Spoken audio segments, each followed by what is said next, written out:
Oh, yeah. Yes. Got it. It's a great blessing for me to be here. I especially love the little candle lighting ritual. It makes me feel connected with people all over the world and of all different faiths. I love the little opening instrument. Well, I'm not sure what that was, Maya, exactly. It was some kind of choir. Was that a Gregorian chant, or it wasn't really a Gregorian Oh, chant? yeah. What was that? I'll tell you what it is. It's a Jewish rabbi from Jerusalem singing with a choir of Cistercian monks. Oh, wow. Okay. They're doing Hebrew songs and holy songs and Gregorian chants, and they're mixing it up. It's beautiful. I felt like, when you hear that sort of thing, it's what you're hearing is a call from the heart to realize the divine presence, however one might think of that. So I love that, and it certainly goes along with my theme of mysticism, which is what the course is going to be about. Starting this coming Wednesday. Mm-hmm. So that will be what we're going to be doing is looking at sort of the world of mysticism, I guess, is a way of putting it, because we're going to see how the ideas and practices of mysticism cut across and cut through all ages and all religious traditions and all nationalities. So it's going to be a kind of sampling of different teachings that sort of all fit under that big category of mysticism. And so you'll become acquainted with perhaps some individual spiritual teachers that you hadn't heard of before or didn't really know that much about. We'll also have an element of conversation, talking about what our responses are to some of these ideas, and we'll also be doing some practices, mystical practices. We're going to do mystical practice today. I'm saving that though for after the talk, because I feel like I really want to set it up, what I'm going to be talking about. So that said, if you attended the service last Sunday or watched the recording, you know that mystics can have fairly complex belief systems, and their ideas are not always easy to follow and not always easy to understand. Last week I talked about Tinus, who was not only a mystic but a metaphysician, and he had this emanation theory of reality, which you find again in many traditions. This idea of everything emanating from the divine one is probably the best way to put it, and emanating in sort of, you might say, in degrees or realms. So I talked about that. Again, not every mystic has an emanation theory. What's common for mystics is to speak in terms of paradoxical sounding language, where they seem to be saying something that's not necessarily self-contradictory, but something that is sort of an attempt to reconcile opposites. So that's another aspect of mysticism that can be very difficult to understand. Today, I'm going to cut to the heart of mysticism with a very simple idea, a very simple practice that's described again variously in the different spiritual traditions and the different ages inhabited by mystics. I'm going to focus on two descriptions. That will be sufficient. I find them to be especially clear and helpful for demystifying mysticism. One description comes from a 17th century Catholic French woman, and the other comes from a 20th century Irish, English, American New Thought teacher. So I'll tell you a little bit about these two remarkable people and share the essence of their approach to prayer. Both of these individuals had reputations as healers. Both were teachers who had large followings and influence in their time. Because they lived in different times and places, they had different religious backgrounds and had different genders. Their life stories have very different arcs. And so I think it's helpful to think about these two very different people, very different arcs, living different life arcs, living in different centuries, who come to the same conclusion, the same essential perspective on prayer and how to know God. A point I need to make before I share about these mystics, and I think this is a point that I'd like you to keep in mind, not only today, but also if you're planning on joining the course that we'll be doing on Wednesday, I'd like you to keep this point in mind, that all of these different mystics are using the language of their time and their spiritual tradition. Very often they refer to God with masculine pronouns and speak of God as if God were a distinct being. So we hear that language, and many modern unity teachers and students sometimes object to that kind of language because they feel it's a language of separation. So we need to make the mental adjustment to recognize that that's not really what's going on here, to help us understand it. I understand their position, and at the same time, I think it's important to recognize that these mystics in these previous centuries who talked in these ways that we may not think are completely accurate or completely true. These mystics had profound experiences. They had profound influence on their time and on subsequent generations. They inspired people. They helped to transform people. I think their experiences of God and their spiritual power were not inferior to our modern and more recent spiritual teachers who maybe speak in a more inclusive language. So I'm going to invite you to adopt a divine attitude as you listen, to remain undisturbed by any spiritual language used by others that you may think is not like perfect language. I contend that the infinite mind does not care what names or pronouns you use in prayer. It makes no difference to the infinite spirit what limited language we use, because all of our language is limited. All language is finite and therefore incapable of describing the infinite.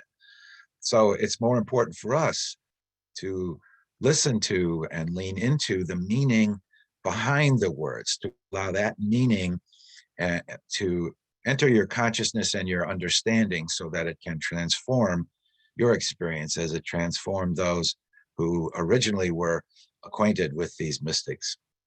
So with that caveat, we'll talk about the first mystic, who was a Catholic French woman who lived in the 17th century. Her name was Jeanne Guillaume. She's also known as Madame Guillaume. She lived from 1648 to 1717, in case you like to keep a timeline on this. Her ideas and on prayer and meditation and nature of God and mysticism attracted a significant following in her time. And it also kept her in trouble with the Catholic Church. She was one of these mystics that the church wasn't quite sure what to do with.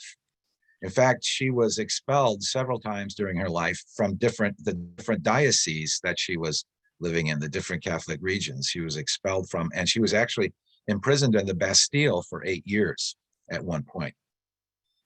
So Madame Guillaume, like St. Augustine and St. Francis, her early life was occupied with worldly pleasures. Her parents were part of the aristocracy of France.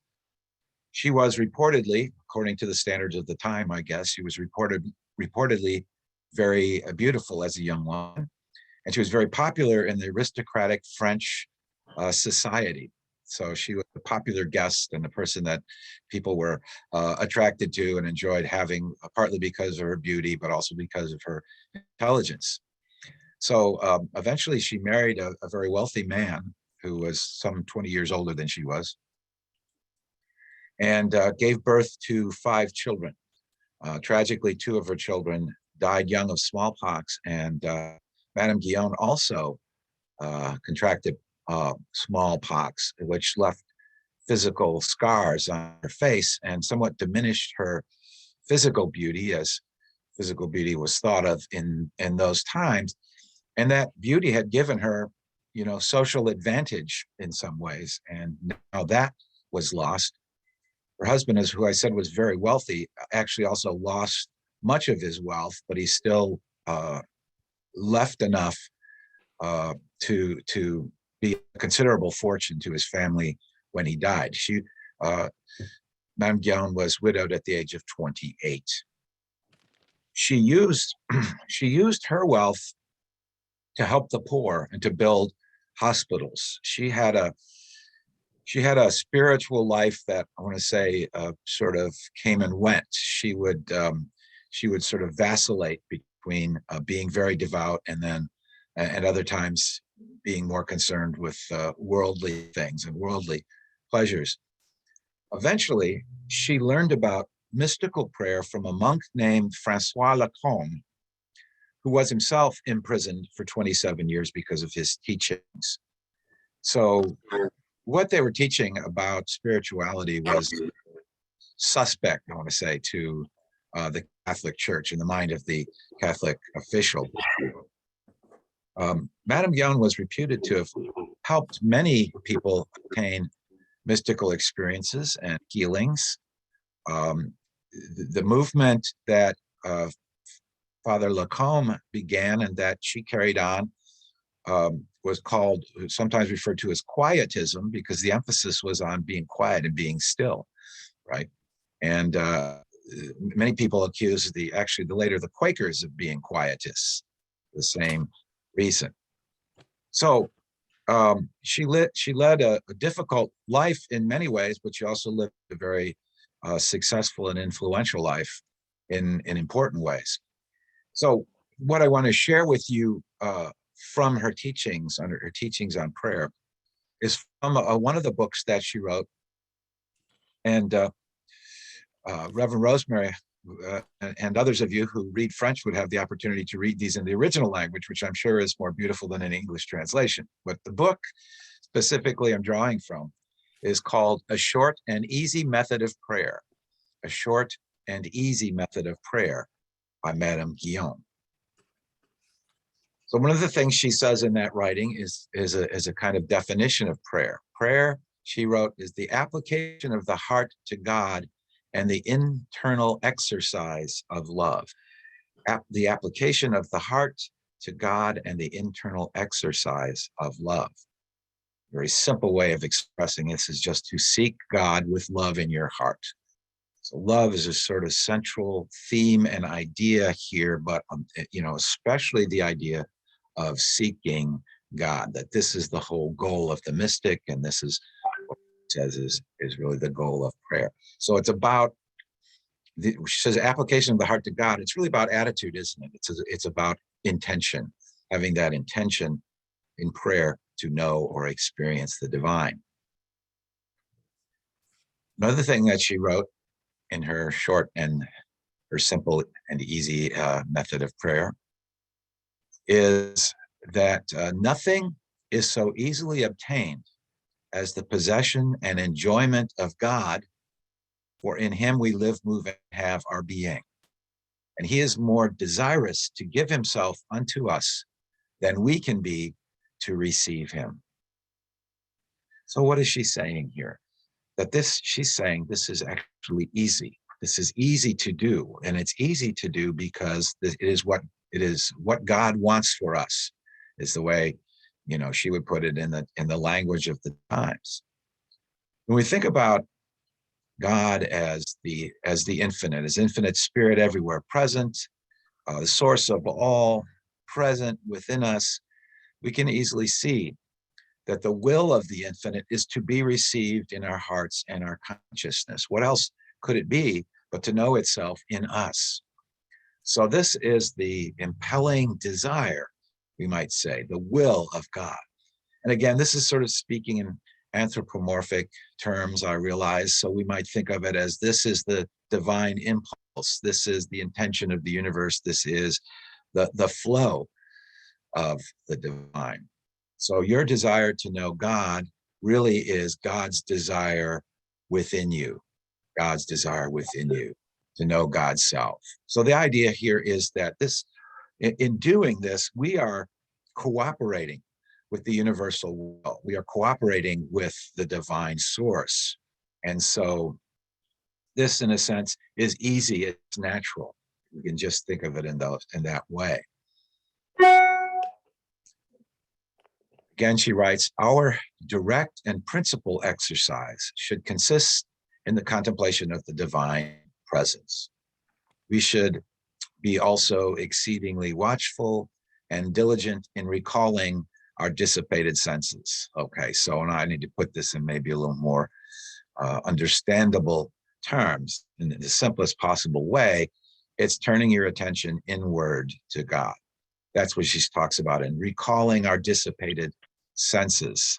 You find this language in a lot of Catholic mysticism where they call the recollection of the senses. So the idea here is really turn your attention away from the sensory perceptions of the world and sort of inward to your own soul or to your mind, to your heart. Turn your attention inward. There's actually a technical term for this in Hinduism, in yoga, the turning of the attention inward. They call it pratyahara. It's drawing the mind within pratyahara. Okay.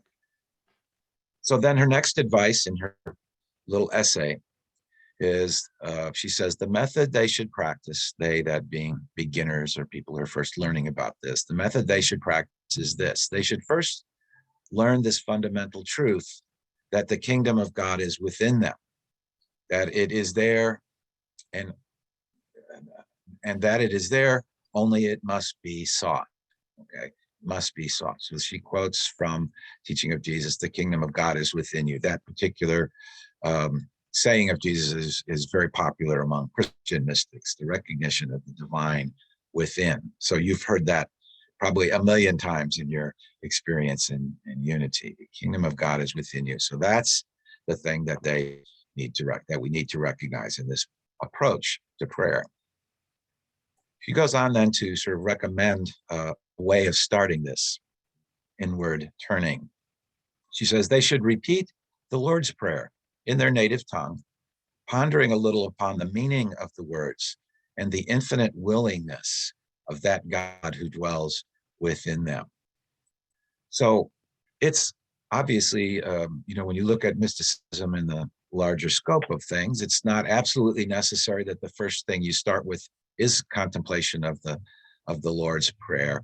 However, this is a very good exercise because most people who've had any sort of exposure to Christianity know that prayer. And the way to pray it is contemplating its meaning. And what I would suggest in doing that, and what is suggested in by various New Thought teachers certainly, is to recognize that the Lord's Prayer is not really, no matter how it's translated, it's not really a prayer of a series of petitions. It's not really about asking God to do something, because you put it in the context of Jesus's entire teaching, you realize that every one of those statements in that prayer is really a statement that Jesus in other places has affirmed simply to be the truth about things. So the kingdom of God is already within you. So when we pray thy kingdom come in that prayer, it really means the kingdom is already here. The realm of God is already here. God already forgives as we forgive. God already provides as we need provision. Those are things that Jesus taught in other contexts in his teaching. So the whole prayer is a series of affirmations. And so if you contemplate them in that way, it's a way of reflecting on the nature of God and the nature of the divine will and so on. And it's a prayer that can align us with the Christ consciousness that Jesus manifested. It's from him as a master teacher. So this is a place you can start. The mystical prayer is just to reflect on, to go within and reflect on each part of the Lord's Prayer and reflect on, well, what does that mean? What does that mean in the sense of it being something that's already true and something that's already real? It's a way of focusing inward to the kingdom within you. All right. So then Madame Guillaume goes on and says, I would warmly recommend it to all never to finish prayers without remaining some little time in respectful silence. So this is one of the teachings actually in the Unity's approach to prayer, right? After we use our affirmations or whatever it is that we're contemplating, we let go of the words and sit receptively in silence and allow the Spirit to do its work in that time. That's where one of the things Charles Fillmore said is power emanates from the silent. All power emanates from the silence. So it's in this time of silence, after we've contemplated the words that we're reflecting on, that we simply wait and are still and allow Spirit to fully enter into our awareness. The next passage from this teaching is really Madame Guillaume's whole, summarized in a way, her whole idea about the life of a mystic. And it's a very short and simple statement. Abandon and give up our whole existence unto God. Abandon and give up our whole existence unto God. Okay. So this is the attitude, and the goal of the mystic is to allow Spirit to fully inhabit our heart, our soul, and our body, to act continually through us. This is a withdrawing of our attachment and attention from ordinary human materialistic objectives, so that in every moment, as we work, as we eat, to be abandoned to, as she puts it, to abandon, to make it all about the activity and the consciousness of the presence of the divine presence, the divine reality of what we are and what the universe is. She says our abandonment then, so this abandoning is really just a letting go, as we might say in unity language. Our abandonment then should be as fully applied to external as internal things, giving up all our concerns into the hands of God, forgetting ourselves, thinking only of Him. Okay. So this abandonment, this giving all our concerns into the hands of God, this forgetting of ourselves, is sort of the fundamental mystical perspective, which brings me to our second mystic. Again, a New Thought American mystic, well, actually Irish, he was born in Ireland, and that is Emmett Fox. As most of you know Emmett Fox, yes? He lived from 1886 to 1951. It's clear to me from his writings that Fox was a true mystic, and we'll see it as we look at his idea about prayer. Everything he says echoes and is consistent with what other mystics have taught. And his essential perspective on prayer is virtually identical to Madame Guillaume's, as well as to the other mystics. So we're going to again review this idea of the contemplation of God as it's taught by these great teachers. I'll tell you a little bit about Emmett Fox in case you don't know that much about him. He was born into an upper middle class family in Ireland. His father was a physician and later a member of Parliament. All right, so they started in Ireland and moved to England. Unfortunately, Emmett's father passed away when Emmett was only 10 years old. Okay. And one of the interesting things about his childhood, a story that's told, is that when his mother would have migraine headaches. And when he was a young boy, Emmett would simply put his hand on her forehead and it would soon relieve the pain of her headache. So he had a kind of natural healing consciousness, I guess you could say, that, showed up first in his childhood, and he was his mother's healer, one might say, right? So then later in his teens, Emmett began to study New Thought, because what he found in New Thought was what he sort of naturally felt within himself. And it helped him to understand, his own sort of ability to be an instrument for healing.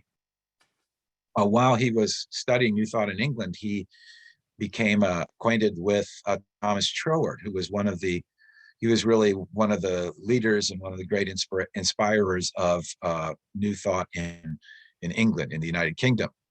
Thomas Troward, who also inspired later on Ernest Holmes very much, right? In England, by the way, or United Kingdom, New Thought was called Higher Thought. Okay. So anyway, Emmett Fox had some good teachers there. as well as his own sort of innate intuitive knowledge. In terms of the career he pursued initially, he studied electrical and engineering, so he became an electrical engineer. But at a fairly young age, he realized that his true calling was to do this teaching of the divine science of spirit, to do this teaching that could bring healing and benefits to people. So when Emmett was about 40 years old, he moved to the United States. Right? And not long after he moved, he was chosen as a minister for the Church of the Healing Christ in New York City, which was a New Thought church. At the time, he was selected because of his teaching, obviously, and his consciousness. He was not an ordained minister with any group. And so he wanted to, do that so he could perform weddings and so on, and also, to help establish his church. He wanted to be ordained. So evidently, he was a great, a fan of Charles Fillmore. He loved Unity teachings and Unity writings. So the first thing he did to try to get the ordination was he contacted the Unity School of Christianity in Kansas City to try to get an ordination that way. However, and this is sort of an interesting little element in Unity's history, Unity officials required him to come to study in Kansas City, which is what they required of anyone who wanted to become a Unity minister. However, Emmett Fox was already filling Carnegie Hall in New York City. He was pretty busy with his ministry as it was. And so he couldn't really do that. He couldn't really pull himself away for 2 years to study in Kansas City. So as an alternative, Fox contacted the Divine Science Church in Denver, and they were willing to confirm an ordination on him just based on his consciousness, I guess you could say. So some people, just as a side note, some people in studying of Unity history and knowing this story of Emmett Fox said, that was a big mistake on Unity's part because they could have had Emmett Fox as a Unity minister. As I thought about it, I think, I don't think that actually was a mistake. I think that Emmett Fox needed to have a certain element of independence in how he expressed himself, that was his path, that was his consciousness. So I think that probably was in divine order, even though superficially, in Unity would like to say that Emmett Fox was a Unity minister. I think he kind of was a Unity minister, just not officially.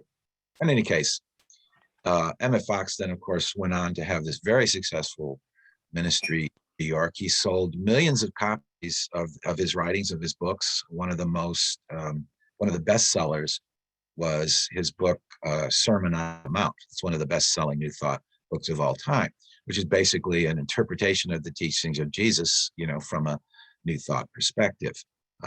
Again, focused on Sermon on the Mount. In fact, one of the things that you might find interesting someday, take the time to do this, is compare Sermon on the Mount by Emmett Fox to Discover the Power Within You by Eric Butterworth, because you can really see clearly the influence of Emmett Fox thinking about the teachings of Jesus on Eric Butterworth and his interpretation. I think Fox also, he wrote a book called Power Through Constructive Thinking, which isn't very far off from The Power of Positive Thinking as a title. So since Norman Vincent Peale was in New York, kind of overlapping with the Emmett Fox and Eric Butterworth ministries there, I think that we can say that Fox probably had some influence on the development of what's called positive thinking as well. And like Madame Guillaume and other mystics, Emmett Fox was a great believer in the power of love and the cultivation and development of a consciousness of all-embracing love. He wrote a little essay about that, or a sermon, I guess. And basically what he said in it is summarized in this quote.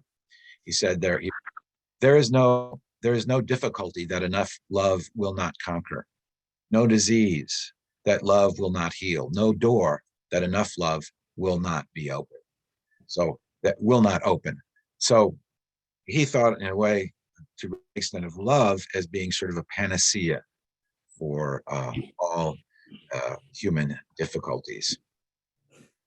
But my personal favorite Emmett Fox writing is the little pamphlet called The Golden Key. And probably most of you are somewhat familiar with that. We're going to review it a little bit anyway, because I think it really gets to the heart of mystical practice. So I'm looking at it kind of from that angle. I think this method is as effective as anything that is taught, frankly, and it's extremely simple.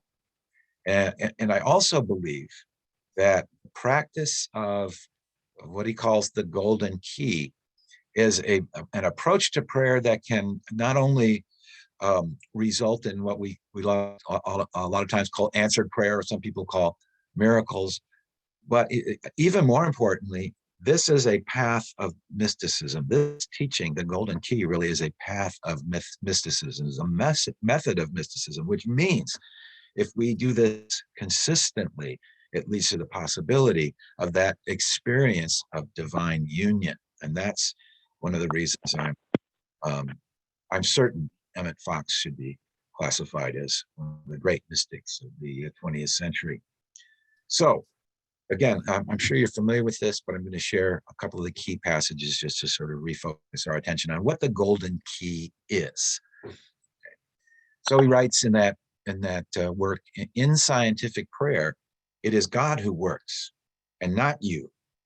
And so your particular limitations or weaknesses are of no account in the process. I think that's a really important thing to realize, because we tend to think about ourselves and we recognize that we make mistakes. We don't always know everything. We don't always make perfect judgments. That's got nothing to do with it, right? You can start from wherever you are and work with what he calls scientific prayer. He goes on and says, you are only the channel through which the divine action takes place. And your treatment will really be just getting yourself out of the way, right?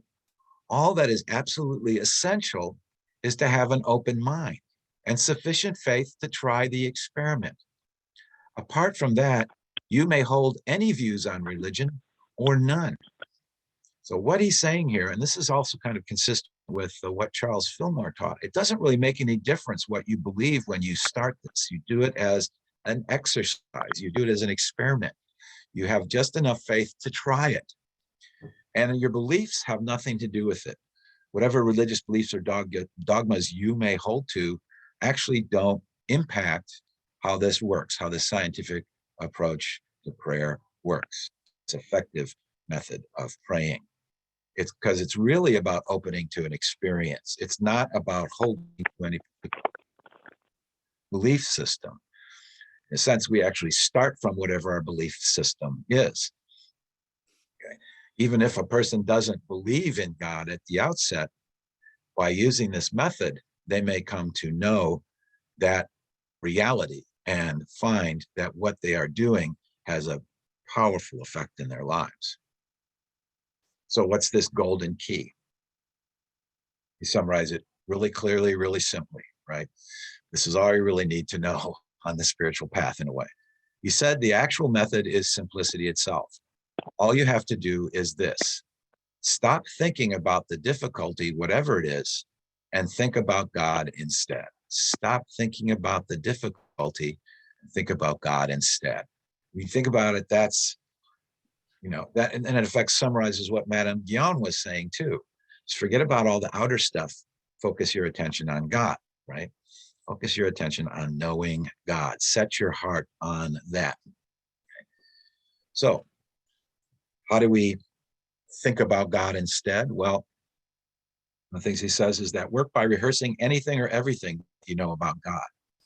So it doesn't really matter where you start with this, as long as your attention is to God. So you might simply start with the sort of inner question for yourself. Well, what is God? What do I believe about God? What do I know about God? What do people mean by the word God? If you don't, if you're not quite sure if you believe in God, what do people mean by that word? And then start thinking about what you know about people have said about God, or what you yourself know or have come to believe. You just focus on that. What do you currently believe? Once you start there, your understanding of the nature of God, the words that might occur to you, will get broader, will be a broader terminology and a deeper sense of that reality. So you can start any place. You can start with a simple passage, 3-word passage from the New Testament. God is love. You can just start there and think about, what does that mean? What does that mean? What is love? Just open yourself to the feeling of love that you already know. God is love. That can be a beginning. Or you can, as Madame Guillaume suggested, contemplate the Lord's Prayer. The more you study, the more ideas there are to contemplate. So study can expand our consciousness, our language about the divine. So we may think of God as the infinite, the omnipresence, the one, omnipotence, absolute good, and so on and so forth. We have a lot of language. And as we study mysticism, we find new ways and maybe even paradoxical ways to think about the divine.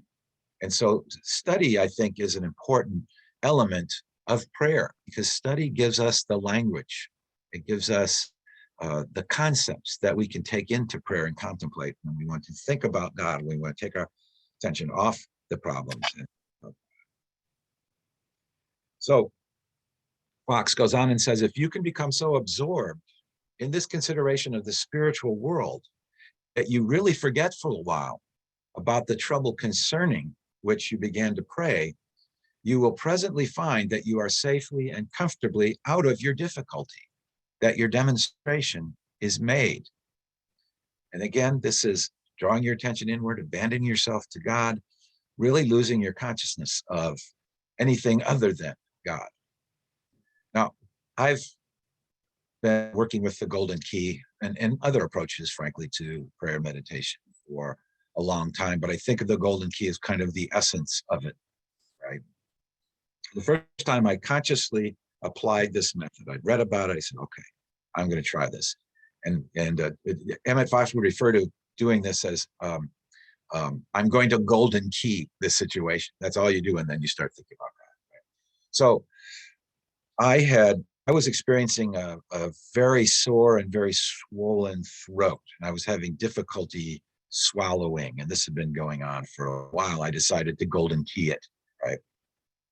And in that process, my meditation went so deep that I kind of lost all sense of time and space, and even of my body. I went somewhere else, as they say. And then, I just sort of came out of the meditation naturally. And it was just, and it actually was rather suddenly as well. I just sort of, okay, suddenly my consciousness went back into my body and into the room, or whatever, however you want to look at it. And I quickly realized, when that happened, when I became again aware of my body in the room, that I had been completely healed, that my throat was no longer swollen, that it was no longer sore, it was just back to its normal, natural, healthy state. So I use this approach, in effect, but in a way, all the time that I pray. Anytime that I pray, I'm really just focusing on my attention on God, even when I'm praying for others. I won't necessarily say, as Emmett Fox said, I'm going to Golden Key this, but if I'm praying for others, what I'm really doing is recognizing the divine presence in them and just go from there. He advises, do not struggle violently, be quiet but insistent. Okay, I guess it's an attitude he's trying to describe in those words. Each time that you find your attention wandering, just switch it straight back to God. So you may find that sometimes if you're using this approach, your attention might drift to something else. You just gently bring it back as soon as you notice that you started to think about something else. Just gently bring it in. Don't be discouraged by that. And then he says, leave the question of ways and means strictly to God. You want to get out of your difficulty, that is sufficient. You do your half, and God will never fail to do his. So there's that, older language. My experience of it has been sometimes we're led to a particular treatment. Okay. Sometimes we're instantaneously healed. Sometimes it takes a bit longer. Sometimes we receive guidance, or sometimes we receive unexpected blessings that we aren't even really thinking about or asking for in our sort of limited way of seeing things. Ultimately, when the difficulty is solved, we don't really care how it gets solved. We don't have to worry about the ways and means, as he says. We just gratefully acknowledge the source. So again, leave the questions of ways and means strictly to the divine within you. Humanly, to rephrase Fox here a little bit, humanly, you want to get out of your difficulty. That is sufficient. In human consciousness, do your part, and the infinite omnipresence, omnipotence, the absolute good which is within you will never fail to do its part. So that said, I want to take a few minutes now to apply the golden key. So if you have any difficulties in your life or anyone you want to pray for, you can just start there and say, I'm going to golden key this. My intent is to turn this over to God. Start with sort of that attitude, and then let's just turn our attention inward for a few moments. Start to apply the golden key. So in this time of prayer, it's mostly going to be silence. I just want to start you off by having you think about what are some of the words, the ideas that you hold to be true about the nature of God. Begin there. God is love. God is absolute good. Is your language, the infinite divine energy, the universal benevolence. It's all kinds of words that we can contemplate that suggest to us the divine nature. So I invite you to do that now as I remain silent. Go into your own inward silence and begin to gently, quietly focus your attention on what that word, God, what the divine means to you. Now, go inward. Focus our attention on God.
As we bring our attention back to this time and place, we now release any concern about any situation or condition.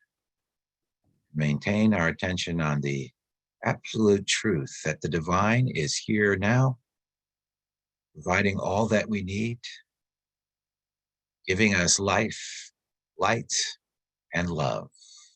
We rejoice and go forward in this consciousness to our daily activities, keeping always in mind, it is not I, but the Father within who does the works. Grateful that this is so, and so it is.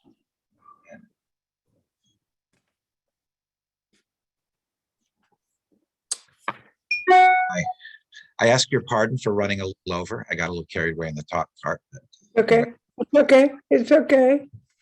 I'm going to stop the recording. Être accueillant. Aujourd'hui, dit le passage, tout est bienvenu. Tu sais maintenant ce qu'il faut observer, et ainsi de suite. Plus exactement, respirer. Commence à tout accueillir dès que tu te lèves. Les premiers rayons du soleil, les tâches matinales, les rencontres, la préparation de la nourriture, les repas, les promenades, les réunions, la joie, le challenge, la peur, le courage, la tristesse, le voisin, l'inconnu. Tout simplement tout. Sens-tu que cet accueil apporte une certaine légèreté et en même temps aussi une joie de vivre? En étant attentif à ta respiration, tu sais toujours où tu en es. Tu restes toujours avec toi-même et cela t'apporte la sécurité dans toutes les situations.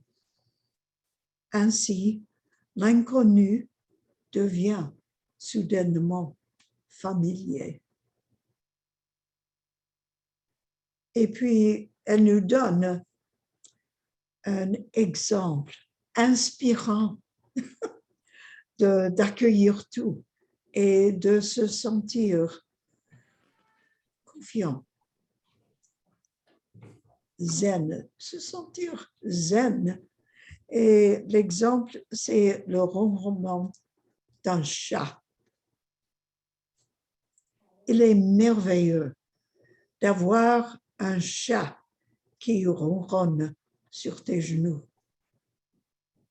Cela montre qu'il se sent en sécurité et à l'aise. Quel grand sentiment! Imagine que c'est toi le chat qui ronronne sur les genoux avec confiance et dans la sécurité. Donne-toi entièrement à ce sentiment. Sois le chat en ce moment. Imagine-toi en train de ronronner étant un chat.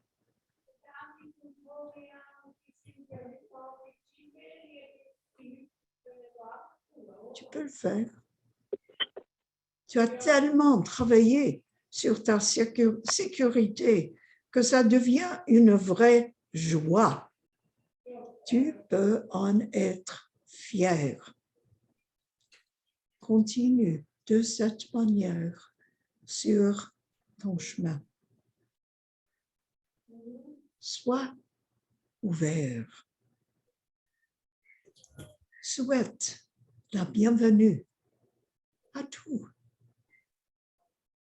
Donne à chaque expérience, en apparence bonne ou mauvaise, sa propre place. N'oublie pas que le fumier est un bon engrais pour tes graines, tes plantes du futur. Sois fier de la vie et réjouis-toi.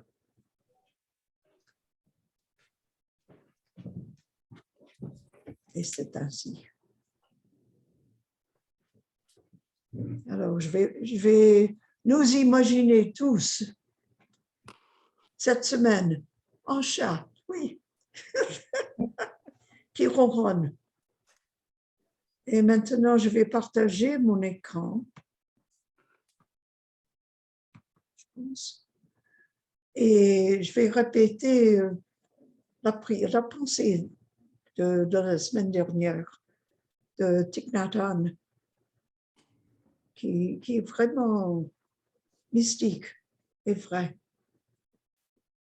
Vivre dans le moment présent, c'est un miracle. Le miracle n'est pas de marcher sur l'eau.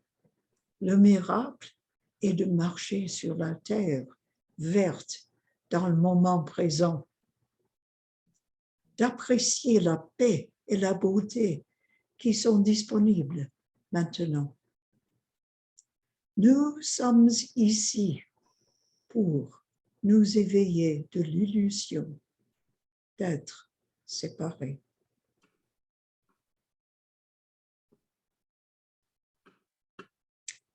Et une petite annonce pour vous autres membres de notre Sangha, notre communauté spirituelle.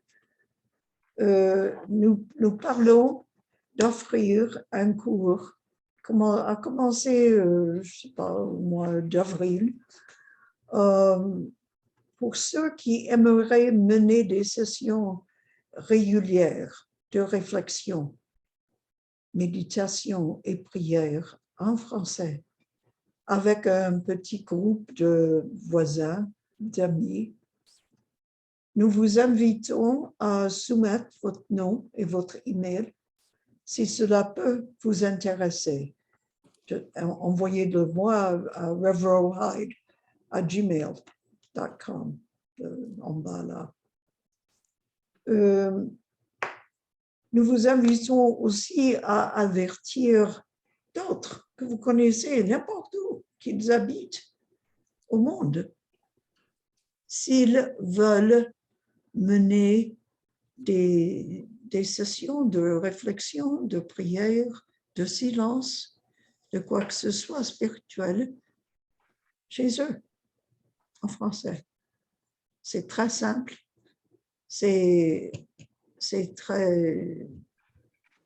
ça apporte de la joie et c'est pas difficile à apprendre. Alors, si vous voulez bien, si ça peut vous intéresser, laissez-moi le savoir. Faites-moi le savoir. Et merci. Et maintenant, la prière du Notre Père. Je vous invite à le répéter avec moi. Notre Père, qui est aux cieux, que ton nom soit sanctifié, que ton règne vienne, que ta volonté soit faite sur la terre comme au ciel. Donne-nous aujourd'hui notre pain de ce jour. Pardonne-nous nos offenses, comme nous pardonnons aussi à ceux qui nous ont offensés. Et ne nous laisse pas entrer en tentation, mais délivre-nous du mal. Car c'est à toi qu'appartiennent dans tous les siècles le règne, la puissance et la gloire. Amen. Et merci. Et bonne semaine.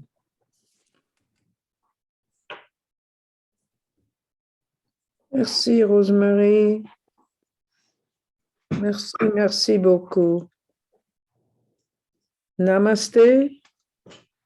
Namaste, merci beaucoup. Merci beaucoup. Merci aussi à James, à tous, à Maya. Oui, Laetitia et Oui. Pauline. Merci. Merci. C'est toujours très, très, très bon d'être en unité avec vous. Merci. Bonne semaine. À bientôt. Yes, à bientôt. Bonne semaine à tout le monde. Oui. Reverend Maya. I hope Yeah. you don't mind. I started I saw I was a co-host. I started the recording for this French portion. I hope that's okay. That's But perfect. That's It's perfect. still recording. I'll stop it if you like. Okay. Okay. Thank you.